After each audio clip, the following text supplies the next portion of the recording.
Hello everyone, my name is Ayla and today's topic is properties of rhombus. इससे पहले हम properties of square, rectangle और parallelogram पढ़ चुके हैं और आज हमें पढ़ना है rhombus के बारे में। तो rhombus में सबसे पहले हम स्टार्ट करते हैं साइड से। rhombus की जो चारों साइड्स होती हैं वो इक्वल होती हैं और अपोजिट साइड्स जो होती हैं वो पैरेलल होती हैं। चारों साइड इक्वल मतलब कि AB equal BC equal CD equal AD। उसके बाद अपोजिट साइड्स जो हैं वो पैरेलल होती हैं, मतलब कि AD जो है वो पैरेलल हो जाएगा आपका BC के और AB जो है वो पैरेलल हो जाएगा आपका CD के। नेक्स्ट है हमारे पास एंगल्स। जो हमारे अपोजिट एंगल्स होते हैं वो इक्वल होते हैं। फॉर एग्जांपल एंगल A जो है वो इक्वल हो जाएगा एंगल C के और एंगल B जो है वो इक्वल हो जाएगा एंगल D के। इसमें अगर ये कोई भी एक एंगल 90 डिग्री का होगा तो सारे एंगल्स हमारे 90 डिग्री के हो जाएंगे और इसकी वजह से इस रोम्बस को हम रोम्बस ना बोल के स्क्वायर कैटेगराइज करेंगे। इसीलिए रोम्बस में कोई भी एंगल जो है वो 90 डिग्री का नहीं होता। नेक्स्ट है हमारे पास sum of angles. Sum of all interior angle जो होता है वो हमारा 360 डिग्री होता है। ये मैंने आपको पहले भी बताया है कि किसी भी चार साइड्स वाले फिगर का सम, जो इंटीरियर एंगल्स का सम होता है वो 360 डिग्रीज होता है।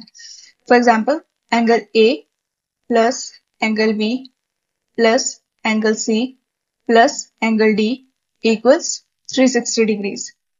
उसके बाद जो हमारे एडजेसेंट एंगल्स होते हैं वो 180 डिग्रीज के होते हैं। एडजेसेंट एंगल मतलब कि साथ वाले एंगल, जैसे angle A plus angle D equals angle B plus angle C equals angle C plus angle B equals angle B plus angle A equals 180 degree. अब ये आता कहाँ से है, इस पर हम एक एग्जाम्पल के थ्रू समझते हैं।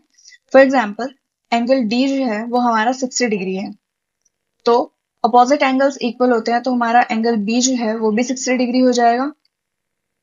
अब हमारा टोटल एंगल्स का सम होता है 360 डिग्रीज और उसमें से अगर हम 120 डिग्री माइनस कर देंगे तो हमारे पास बचेगा 240 डिग्रीज। अब 240 डिग्री को हम 2 हाफ में डिवाइड करेंगे, क्योंकि हमारा जो एंगल A है वो एंगल C के इक्वल है, तो हमारा एंगल A जो है वो आ जाएगा 120 डिग्री और एंगल C जो है वो भी आ जाएगा हमारा 120 डिग्री। तो अगर आप किसी भी दो एडजेसेंट एंगल्स को प्लस करोगे तो आपका आ जाएगा 180 degree. For example angle D plus angle C, ये आ जाएगा हमारा 60 प्लस 120 और फाइनली 180 डिग्री। नेक्स्ट है हमारा पेरीमीटर। जैसा कि हमें पता है रोम्बस की चारों साइड जो होती हैं वो इक्वल होती हैं और अगर मैं यहाँ पे AD को A मान लूँ तो बाकी सारी साइड्स भी A हो जाएंगी और पेरीमीटर निकालने के लिए हमें इन चारों साइड्स को ऐड करना होगा। जैसे A plus A plus A plus A equals 4A, ये हमारा आ जाएगा पेरीमीटर के इक्वल।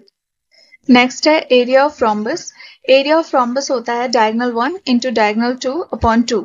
डायगोनल 1 हम मान लेते हैं AC को और डायगोनल 2 हम मान लेते हैं BD को।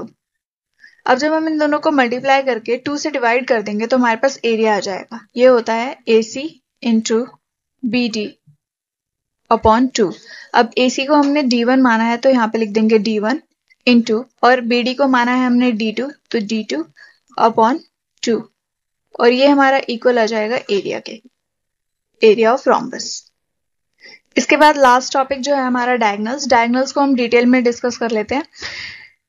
रोम्बस में हमारे पास दो डायगोनल्स होते हैं और दोनों इक्वल डायगोनल्स नहीं होते। ये दोनों अलग अलग लेंथ के होते हैं, पर ये जो दोनों जब बाइसेक्ट करते हैं एक दूसरे को तो वो इक्वली बाइसेक्ट करते हैं। अगर मैं यहाँ पे इस पॉइंट को मान लूँ O, यहाँ पे ये जो सेंटर पॉइंट है इसको अगर मैं O मान लूँ तो हमारा AO जो है वो इक्वल हो जाएगा OC के और OD जो है वो इक्वल हो जाएगा OB के। रोम्बस में जो डायगोनल्स होते हैं वो चार कॉन्ग्रुएंट ट्रायंगल्स क्रिएट करते हैं। उसके बाद जो दो डायगोनल्स होते हैं वो दोनों एक दूसरे को 90 डिग्रीज पे कट करते हैं। इसका मतलब यहाँ पे जो एंगल बनेगा वो बनेगा 90 डिग्रीज का। So that's enough for today. See you in next video.